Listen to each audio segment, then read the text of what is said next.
Olá pessoal, tudo bem? Tudo certinho com vocês?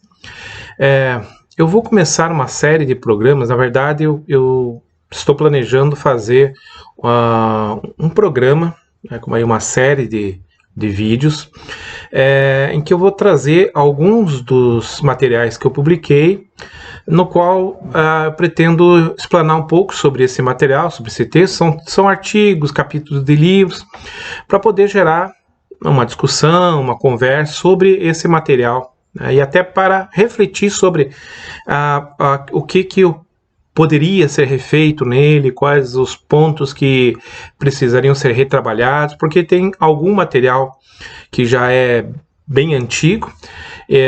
Então seria uma forma de trazer um pouco dessa minha produção acadêmica, dessa reflexão, para um outro ambiente, que é no sentido de popularizar um pouco essas reflexões, esses debates da academia que às vezes ficam muito fechados. Então o objetivo seria trazer essa reflexão a partir, e aí eu optei por, obviamente, trabalhar o material que eu tenho, que é o material que eu melhor posso discutir e deixar para a crítica, né, publicamente. Eu vou deixar também no vídeo marcado ali o endereço onde você vai poder baixar, acessar esse material para poder ler se você quiser, tal, porque aqui é uma tentativa de fazer uma síntese disso, né, desse material. E em média a minha programação é fazer uns 2 programas, dependendo do artigo, né, fazer uns 2 programas para debater ele por artigos, né. Então, nesse módulo, nesse vídeo de hoje, eu pretendo começar com um artigo, um dos primeiros artigos que eu escrevi, que foi publicado, que é de 2013, foi publicado na revista Teologia e Espiritualidade, da Faculdade Cristã de Curitiba, e ele é resultado do meu TCC de conclusão da pós-graduação em teologia do Novo Testamento, né? Teologia aplicada ao Novo Testamento. Eu fiz um recorte e trabalhei um pouco a questão de missões, né? Foi um trabalho não extremamente aprofundado, mas uma reflexão sobre missões do século XXI. O título do artigo é Missões do século XXI, Perspectiva e Ações. Então, vou ler um pedaço aqui do resumo que já pode nos orientar um pouco o que foi trabalhado no artigo. Eu mesmo vou ter que relembrar isso, porque é um artigo bastante antigo, né? Então, nesse artigo, procuramos apresentar uma breve reflexão com relação ao processo de evangelização ocorrido na América Latina. Procuramos observar, através de um pequeno recorte histórico, a forma como o cristianismo acabou sendo imposto durante a colonização espanhola e portuguesa. E aqui a palavra é realmente imposto, porque o processo de missões, né, o processo de evangelização na América Latina foi um processo de imposição, não foi um processo de apresentação do evangelho. Ele foi, na sua grande maior parte, um processo de imposição do cristianismo, tanto no Brasil quanto na América Latina. E num segundo momento, com o advento da migração de levas de europeus para a América Latina, o problema da assimilação cultural por parte dos missionários evangelistas, que, partilhando de outra cultura, ficaram restritos a seu grupo social, dificultando a assimilação por parte dos habitantes locais do evangelho reformado. Então aqui é uma outra característica da evangelização no Brasil, que se deu numa segunda leva, aí uma evangelização de um cristianismo reformado, na sua boa parte, né? O processo que se deu com a vinda dos estrangeiros que vieram trabalhar aqui, que vieram para o Brasil para trabalho, foi eles se fecharem em colônias, se fecharem em grupos, e a evangelização ela não se efetivou de uma forma muito ampla a partir desses grupos. Então, tanto pastores que vieram ficaram nas suas localidades, nas suas comunidades, e não se expandiu muito o evangelho a partir desse momento, que poderia ser uma leva de expansão muito significativa. Então, é uma avaliação, veja, ainda que superficial, mas sobre essa questão de como que o evangelho, a partir desses grupos estrangeiros, ele também não teve uma expansão como poderia ter ocorrido. Então, através desse olhar nesses dois momentos históricos, esperamos tirar lições para que, olhando os problemas ocorridos no passado, possamos construir ações visando o movimento missionário inclusivista a partir dos ensinamentos de Cristo, para criar um sentimento de inclusão e empatia para as comunidades locais. Então, o objetivo do artigo, no momento que eu havia escrito, era fazer essa reflexão e tentar tirar dali algumas lições para um modelo de missões, de propagação do evangelho para o século XXI. Então esse é o resumo. Eu acho que o resumo aqui ele deixa bem claro o objetivo desse trabalho, né? Então, na introdução dessa minha pesquisa, desse meu artigo, eu trabalho a questão de Marcos 6:30 a 34, né? Então eu trabalho essa questão propagada ali nos versículos de Marcos capítulo 6, 30 e 34, né? Então, Jesus estava trabalhando numa parte do meu artigo, eu explano um pouco sobre o conteúdo desse versículo, né? Então, Jesus estava trabalhando intensamente, pregando o evangelho de cidade em cidade, e aos lugares que não conseguia alcançar, enviou seus discípulos de 2 em 2. Sua fama correu para Galiléia. Então, esse é o contexto onde se passa esse capítulo, né? Os discípulos voltam jubilosos em sua missão, mesmo que muito cansados, ouviram então a notícia da morte de João Batista, e isso deixa aqueles discípulos muito tristes. Você tem ali naquele momento já um choque para aqueles que estão trabalhando nesse procedimento, porque a notícia da morte de João Batista realmente foi uma notícia que abalou muito a comunidade. João Batista foi o primeiro mestre de vários discípulos de Jesus, né? Então a gente pode entender que o discipulado de Jesus, o ministério de Jesus, começa a partir dali de João Batista, né? Da saída, da retirada de João Batista, inclusive pela sua prisão.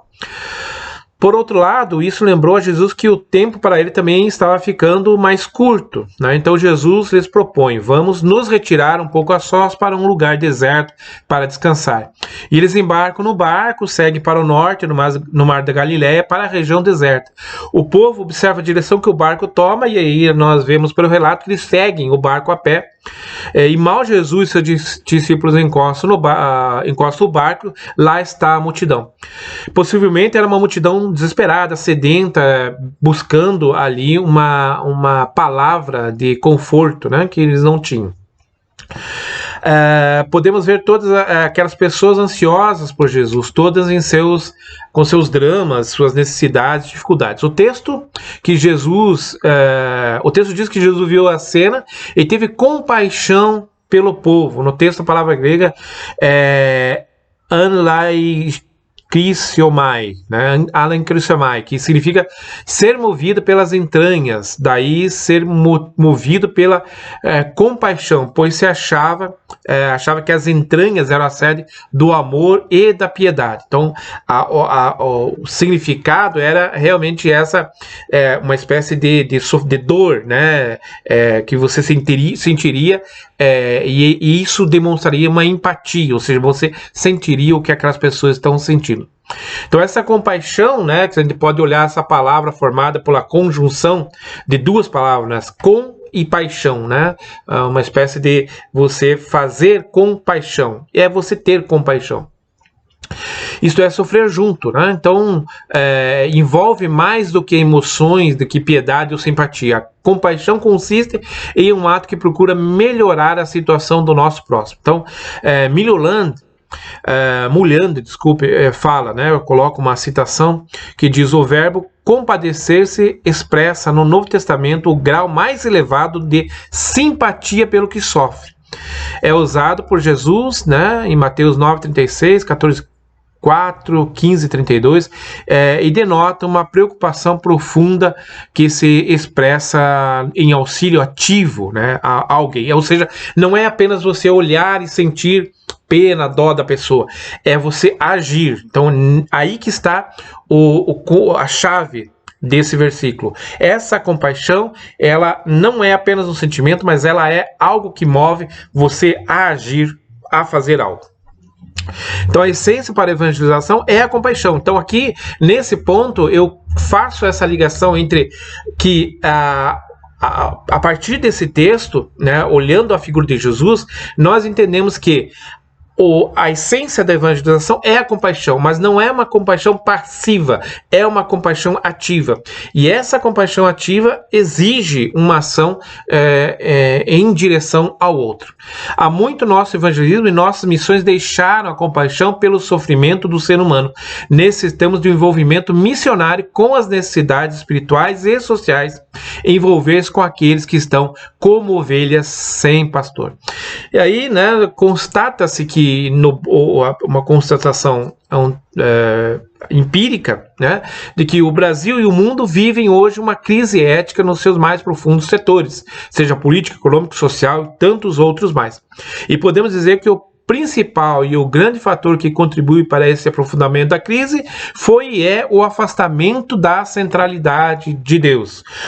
O ser humano foi gradualmente tirando a centralidade de Deus e focando em si próprio. O homem é o centro. Então aqui já trabalho esse conceito que é extremamente importante para a questão de missões, que é entender tanto a missão de Jesus, o processo de compaixão, a necessidade desse entendimento do conceito correto de compaixão a partir das Escrituras, e que a partir desse contexto a nossa sociedade hoje, uma sociedade muito materializada, muito materialista, muito focada no eu, o próprio conceito de evangelismo, de missões, ficou um tanto quanto diluído, né? Ficou um tanto quanto perdido nesse aspecto.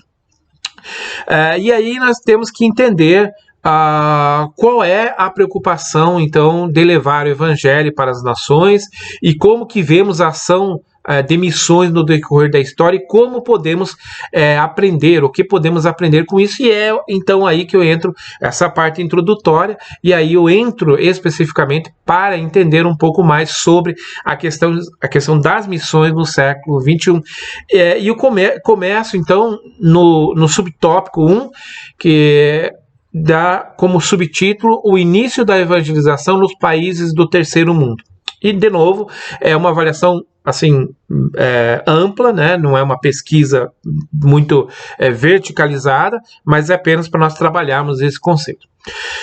E aí eu começo trazendo uma frase muito comum, né? A frase entre a cruz e a espada parece representar bem como foi, em termos gerais, a evangelização inicial nos países chamados de colônias, pelo que os dominavam. Então, aqui eu trago de novo esse conceito da evangelização, e é uma evangelização a qual, na verdade, o sujeito teria que escolher entre a espada e a cruz, ou seja, entre ele morrer muitas vezes, e aceitar o evangelho. E aí, no decorrer desse subtópico, eu procuro trabalhar essa questão, que essa forma de imposição do cristianismo, ela é uma imposição frágil, extremamente frágil, porque primeiro a pessoa não se converte, ela não sentiu a necessidade da conversão, ela não foi impactada pelo evangelho, ela não aceitou a mensagem cristã, ela aceitou uma coação. E ao aceitar essa coação, ela trabalha o evangelho de forma que as pessoas creiam, que ela realmente creem, que ela tenha aceito a Cristo para poder conviver em sociedade, mas é sempre uma fé quase que nula. Então, esta muitas vezes era a evangelização em massa, em que a colonização ou a pilhagem ocorrida ao mesmo tempo, ou seja, um processo de exploração que se deu nas províncias, né, nas colônias, onde ao mesmo tempo que você tinha um processo de pilhagem das riquezas naturais dali, você tinha, ou mesmo das riquezas acumuladas por alguns povos, você tinha imposição do evangelho. Então você veja veja como duas coisas bastante antagônicas e como que isso trabalhava contra o próprio evangelho. Porque a fé que era apresentada para aqueles que pilhavam e que traziam a morte muitas vezes para aqueles povos, né? Então, inicialmente no século XIV e XV, a descoberta de novas terras ofereceu à Europa a possibilidade onde o catolicismo, né, teria uma expansão homogênea e sem grandes resistências. Porém, a esta forma de evangelização, o verdadeiro entendimento da mensagem do evangelho ficava ofuscada quando não completamente ilegível. O processo de colonização da América Latina foi extremamente duro para os povos locais.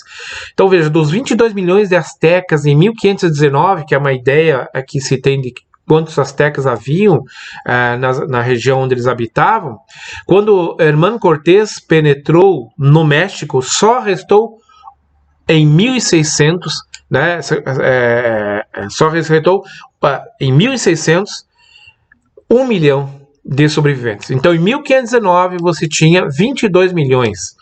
Em 1600, o México só tinha 1 milhão de astecas, em decorrência da guerra e do extermínio levado pelo domínio estrangeiro, né? Então, essa forma de evangelização, entre aspas, tinha a característica principal da forma espanhola de enxergar sua missão de expandir o reinado secular com o reino de Deus em sua cosmovisão. Um era consequência do outro. Então, essa uma visão de que, ao levar a expansão, ao adquirir os domínios daquela terra para o rei da Espanha, e essa era uma compreensão bastante generalizada entre os reinos, em que o rei era colocado por Deus, então ele também fazia a vontade de Deus. Ao levar o domínio de terras estrangeiras ao rei, também levava-se o cristianismo para aquelas pessoas. Então era um duplo domínio. Podemos parafrasear aqui Agostinho, né, fazendo que ali você estava levando o domínio da cidade de Deus e da cidade dos homens. Ou seja, você levava o domínio e naquela concepção era um domínio bastante interligado, porque você tinha a representação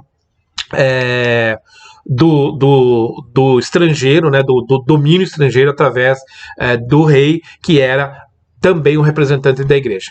Então, de uma forma ou de outra, podemos afirmar que esse modelo de evangelização forçada foi o início da propagação do evangelho, com poucas exceções. O poder sempre esteve associado à religião nesses países. Então, aí você já tem um problema estrutural, ou a religião sempre vinculada ao poder institucionalizado, servindo mais como uma forma de manutenção da ordem vigente imposta ao povo. Essa foi a forma inicial da evangelização dos países em que a Europa detinha o poder. Hoje, pode-se dizer, olhando o passado, que os erros foram também o produto de uma época. Claro, né? A gente tem que olhar esse contexto, que é o contexto da forma como se interpretava o mundo e até teologicamente se entendia o mundo. Mas criou-se uma enorme dívida com esses povos, dívida que temos que resgatar. Então é um processo também de resgate dessa dívida histórica com os povos que foram subjugados. Então, estou terminando essa primeira parte, até aqui agora começaria a parte 2, que eu deixarei para o próximo vídeo, né, a continuidade da evangelização, o evangelismo protestante. E aí vamos olhar essa segunda leva do evangelismo. E aqui fica então meu pedido, a minha sugestão de você ler o artigo, porque eu fiz uma leitura apenas dos principais pontos, tem algumas citações que eu trago de outros pensadores que contribuem para a reflexão. Então, espero que você tenha gostado e que leia esse material e que possamos criar aqui uma discussão mais prolífica sobre essa questão e até de como que nós podemos entender esse processo de evangelização que tivemos no decorrer do tempo. Até a minha intenção é produzir 1 ou 2 vídeos por semana. Eu vou tentar produzir 2, então em torno de quarta-feira, por ali eu devo produzir o outro vídeo com a segunda parte desse material. Se você quiser continuar seguindo, clique no sininho, veja as orientações aí para inscrever-se no canal.